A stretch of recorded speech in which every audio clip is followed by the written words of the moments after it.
So let's have it. What was discussed in the breakout rooms?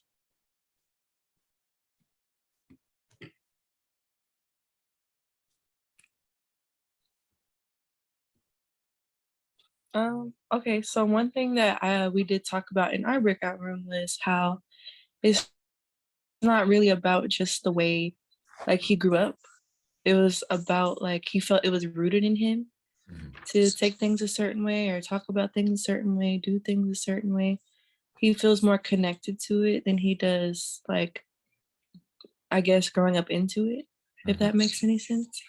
So that was kind of something we touched on. Can we get one more? I can. So within our group, we kind of discussed the family aspect and how within like households, how in Africa, how they're more family oriented, just like as simple as having dinner with your family every night or, actively conversing with your family and then eat. Me and some of my classmates explained our instances with that, how growing up we had those sit downs with our family at dinner every night, not just on holidays. And then as we grew up, due to society or just our problems within the household, we kind of became close but separated within the house. We Mhm. didn't have as close of relationships with our family members. um, and then we also touched on gang culture and how in the aspect of gang culture, the interconnectedness between your family. When you don't have your family, you may resort to joining a gang. And then when you become a part of that gang, that becomes your family. That becomes kind of your home. And then with Nipsey Hussle, I believe Brandon, he was talking about how with these gangs, they need to create businesses and um, like institutions with involving the arts, just things that can create better futures for Black people. Cool.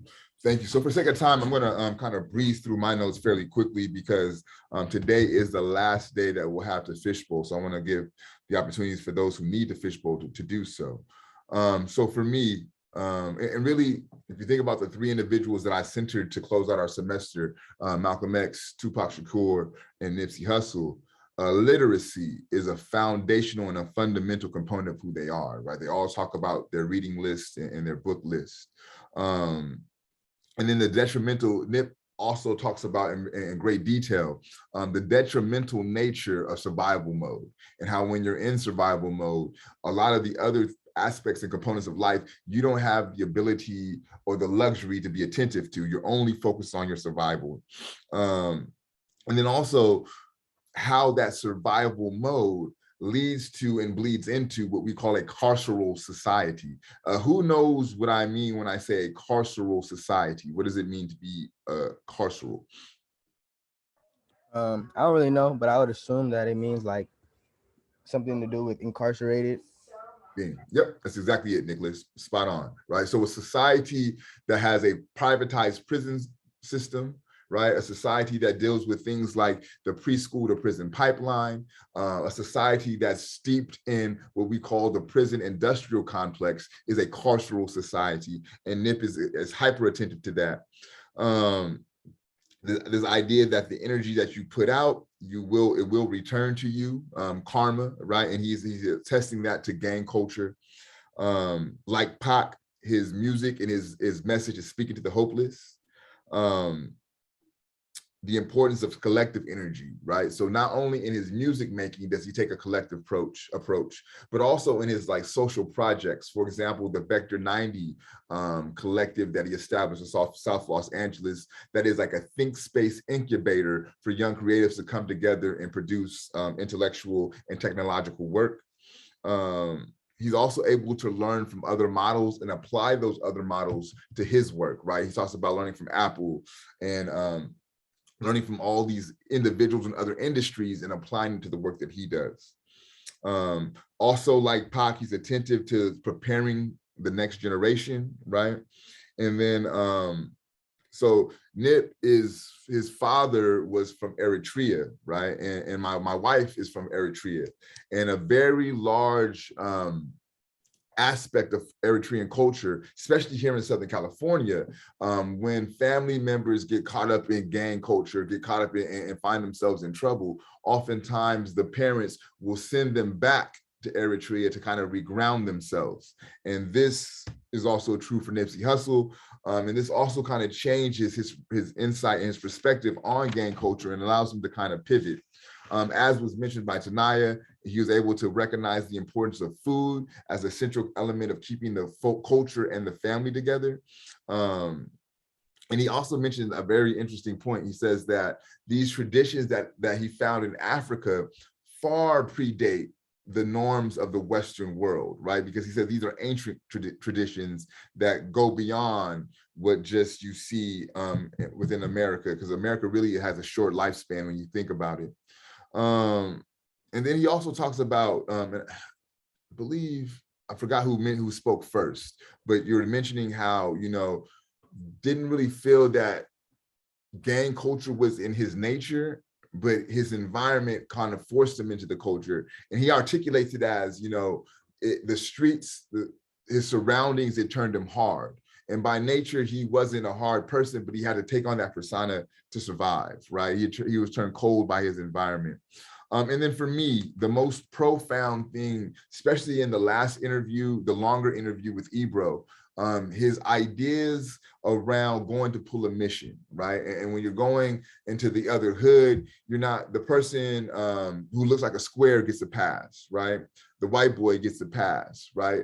But who you're looking for is the individual who looks, dress, walks, and present themselves like yourself, right? So by and large, what he's arguing is when you go to pull these missions, you're hunting for yourself, right? And to me, that's a very interesting meditation on black violence, especially when you look at the proliferation of anti-blackness in our society, right?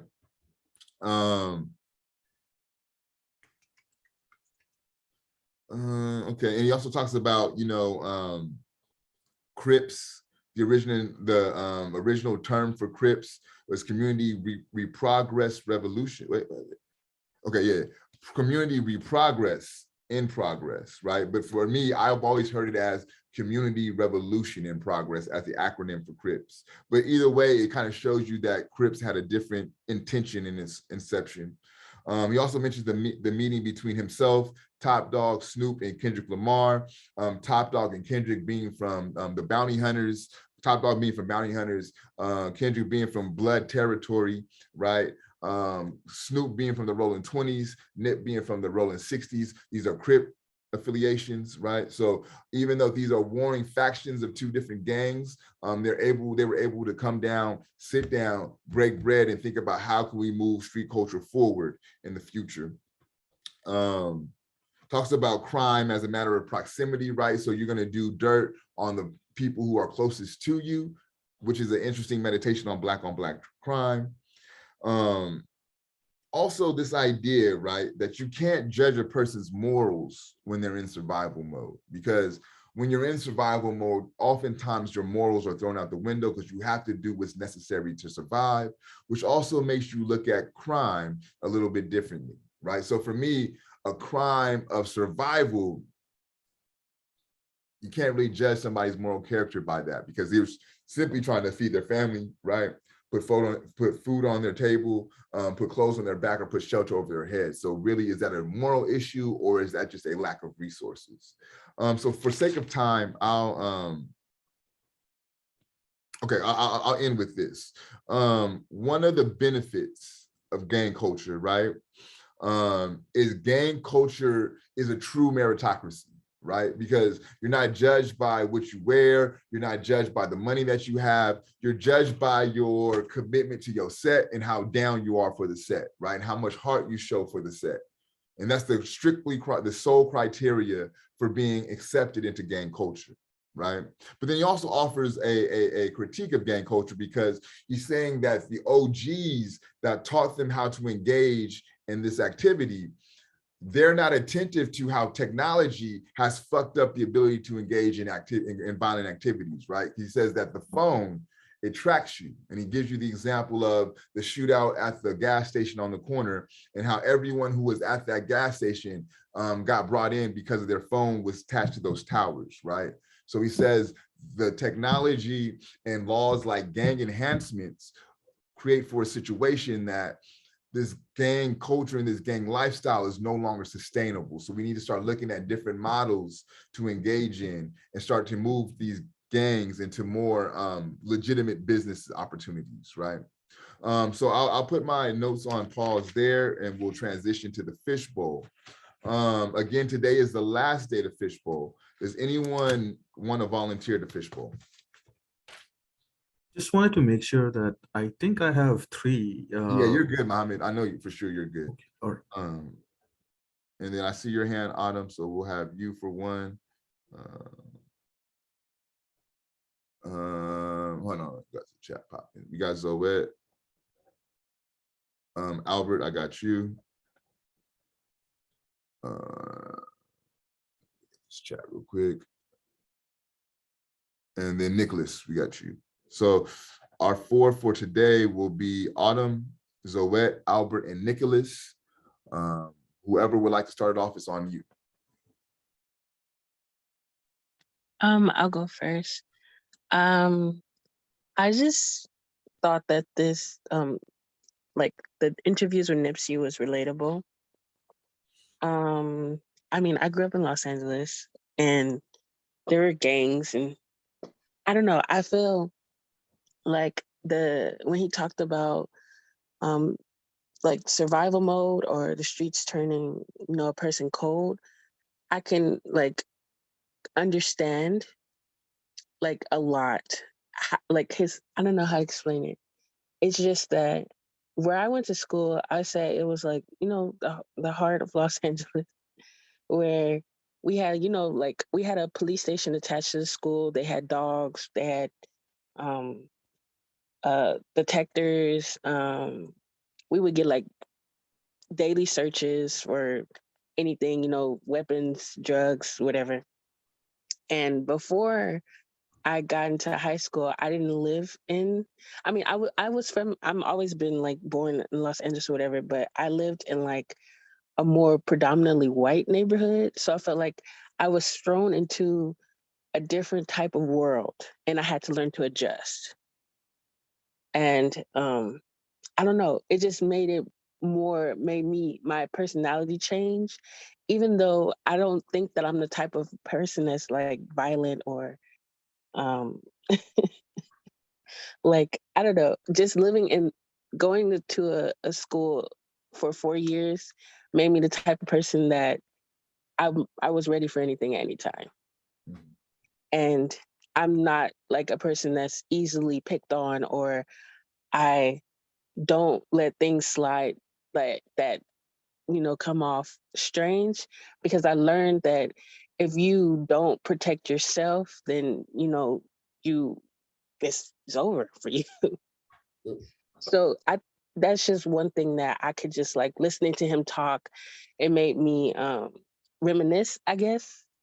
And I thought about how like my progression through life, and I'm like, if I wasn't put in a situation where I had to go through that type of environment, I think I would have been a different person, or I wouldn't have the skills to adjust in any type of situation. Yeah. Oh, are you done? I'm sorry. Yeah. Okay, I just really want to piggyback off of you, Autumn, because I was in a similar situation, but kind of opposite. So I grew up in an all predominantly Black area, like all Black school, pretty much. Like everything was just literally just all Black people, right? So then towards like middle of high school, I ended up going to a predominantly white high school. So literally just going from all like mostly African American students throughout public school, I finally went to a school with mostly white people, and that was a completely different thing. I felt like I didn't know who I was, almost like where I was, what I was doing. I didn't know that much. I just felt a little out of place because all the white kids would look at you and say, like, you don't belong here. I had one guy tell my friend that, and he had to leave the school because he just felt so like he didn't belong. because, you know, they say, go back to where you came from, or like some really like more like racist comments. So like to go from an environment where you feel welcomed to a place where you don't really know what you're doing or where you are, it's a big adjustment. And to be able to handle people like that and hear things like that, it takes a lot. It takes a lot of like, you know, they came from a completely different background, so they think that what they're saying is okay. And then obviously it's not, but we all grow up completely differently. So to be able to deal with people like that over time, it does make you a stronger person. And it just makes you ready for anything, as you said. So like even going into college at Cal State LA, like I remember I told you last time, I had a lady tell me over and over again how I'm a minority and I might need extra help, or I had to apply to 50 schools. I'm like her daughter who only had to apply to 2 because she was white and I was a minority. So like just being able to just listen to her and just like get to the conversation respectfully, it takes a lot of experience. So I am completely understand where you're coming from in that aspect. I'm going to piggyback on your comments, Zoet, but I want to let's get through the fishbowl first because you said some things that really stood out to me. Who's next? I'll go. Okay. So I grew up listening to Nipsey and learning about him, and I knew a little bit about him. But one thing that always struck out to me about him, one reason why I always liked him, was that he embraced, but he never glorified the struggle. So he would, he in his video in the interview, he was talking about how he felt like he grew up in this neighborhood, this environment that was very like chaotic at times, that he was getting pulled. He felt like, he knew that he shouldn't have been doing what he was doing, but he was just in that situation where he felt like he had to engage in that. I always like that about Nipsey because there's a lot of rappers and stuff that are like glorifying all types of stuff when it shouldn't be glorified. If they're, I believe, like, if you have to do things like that, act like that, then you probably have a reason why you're doing that. And at least Nipsey always he never like glorified it to me. I always felt. Really good call out, Nicholas. Thank you.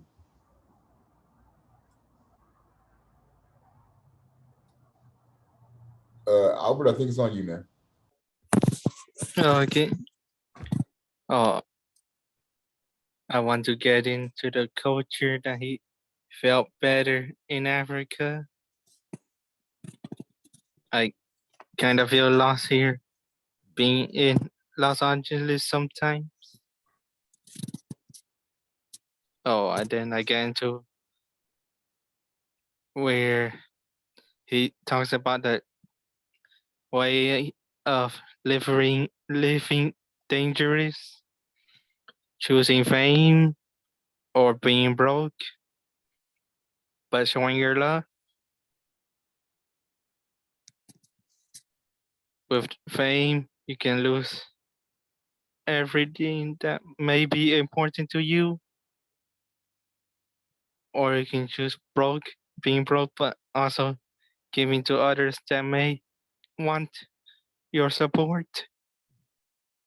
And the idea that he talks about tattoos and as normalizing on the younger children, I feel that children today are also having a normalized certain bad behaviors. That'll be all. Thank you, Albert. Perfect. Real quick though, I just want to kind of circle back to Zoet's comments. And it stood out to me because I experienced the same like reverse survival mode, right? You grow up around Black folks and then you're like thrusted into this space, to this all white space. And you're right. Well, I think it plays out 2 ways, Zoet, right? It's either you learn to deal with it and you learn to like eat that shit and nod your head and kind of keep it pushing, or you learn to rebel. And for me, I learned the rebellion, right? Like for me, that type of conversation would not fly with me. And if I had a counselor tell me some shit like that, I would probably tell that fuck you and not have a problem saying it, because my survival mode, that's what kind of kicked up in me. It's funny because I didn't really start getting into fights until I moved to the suburban part of town, right? And so my survival mode kicked up in another aspect. And I just think that, yes, being in that situation, it kind of causes, it's easier to be docile, and they try to push you to this docility. But I just want to advocate for, that does not have to be the only way to deal with those circumstances, right? You could very much step in those spaces and make those spaces bend to you, opposed to you bend into that space. Brandon? Yeah, I just wanted to talk about how Nipsey mentions a lot about the survival mode, because I moved out the hood 7 years ago after my grandmother died. And I can honestly say it took me almost 4 to 5 years to to adjust the way that I approach people. So Nipsey mentioned that a lot, right? You change the negativity, right? You change the mindset behind it, and less negativity comes your way. So it took me almost 4 or 5 years to really get out of that mindset and think that everybody was out to get me and things of that sort. And even to this day, I still have issues trusting certain things, but it's also made me very aware of my surroundings when I'm in certain neighborhoods. It's made me very aware of who I'm dealing with and who's around. So I think that was pretty cool. And I think what we're talking about in class right now is, I think the perfect embodiment of that is his song with Kendrick called Dedication. There's a lot of like deeper meanings in that song. I think one of the lyrics that we have is, look, this ain't entertainment. It's for niggas on the slave ship. These songs just the spirituals I swam against the waves with. Ended up on shore to their amazement. Now I hope the example I set is not contagious. Lock us behind gates but can't tame us. Used to be safe, now it stay dangerous. So that whole basically bar that he has that like towards the end of the song is like the perfect embodiment of what we're dealing with in class right now. Yeah, and I think like these three individuals, Malcolm, Pac, and Nip, they uniquely depicted a specific type of manhood in each of their own respective times. And I think there's a line of connection you could draw between each three of their embodiment of manhood. And I think they each build off of one another, right? So I think you could clearly see how Tupac built off of Malcolm, right? And you could also see how Nip built off of Malcolm and Pac. And you can see how this specified iteration of manhood is manifested. And I don't know, especially for Nip, right? Because if you think about the time that he came up in, where conversations around toxic masculinity were pervasive, where it's acceptable to wear, nail polish and men wear dresses and things like that.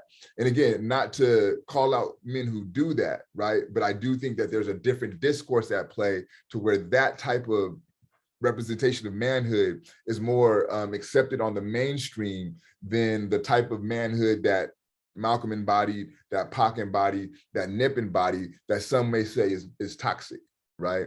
And to me, that should be unpacked a little bit more. Toxic for whom, right? I would say it's toxic for a system that's trying to maintain power, right? I'll say it's toxic for those who are threatened by hyper masculinity, right? So, you have to be careful about latching ourselves onto these terms that seek to provide an ontological understanding for who a person is, and without being critical of those terms or unpacking those terms. Who else has some thoughts about the subject matter or about Nip himself or anything of that nature?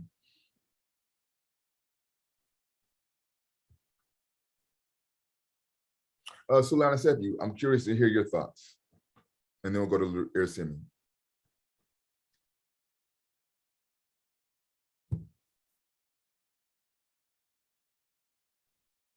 Do you mean my thoughts just in general? Well, I thought Nipsey was like a very intellectual person. I liked how what he said, he spoke on how he was more conscious of what he like his choices that he made. Also I don't know if anyone brought up, but we talked a little about the movie Black Panther and how he related to one of their characters, and how the character said, I'd rather be like something with death and bondage.